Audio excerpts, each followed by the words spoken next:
learning more about the FDA ban on red dye number 3, a synthetic red dye that gives food and drinks their bright red colors.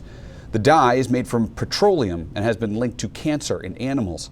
The state of California already banned red number 3 in 2023, and other states have introduced similar legislation. A consumer advocacy group estimates that red 3 is still used in 9,200 products, including some brands of candy, baked goods with red icing, strawberry milk, and more.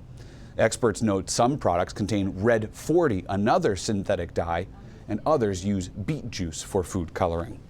Red number 3 was banned in cosmetics 35 years ago. News Center Maine's Katie Delaney takes a look into the effects of red number 3 dye and how this ban could affect one of Maine's most iconic foods.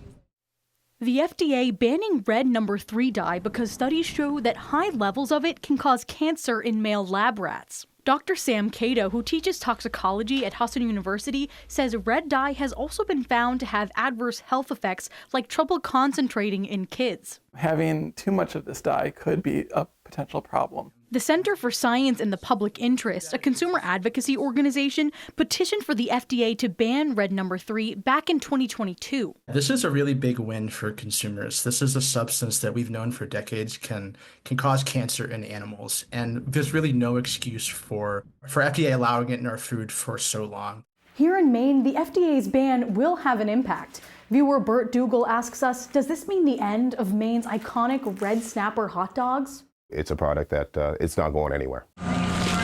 For W.A. Bean & Sons, Maine's only red snapper producer, red number 3 dye is one of the ingredients that gives their hot dogs that bright color. The company has been working to move away from using this dye and are developing a new recipe. But red snapper lovers shouldn't worry. There's no flavor change whatsoever. There might be a different color hue to the red maybe. While we wait for that recipe to change, Dr. Cato says you don't need to worry too much about eating a hot dog with red dye. And you're not eating like 50 of them.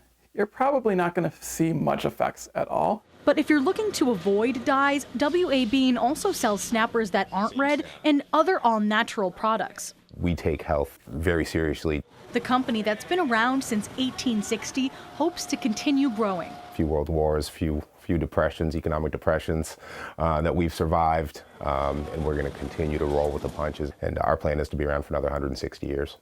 In Bangor, Katie Delaney, News Center, Maine.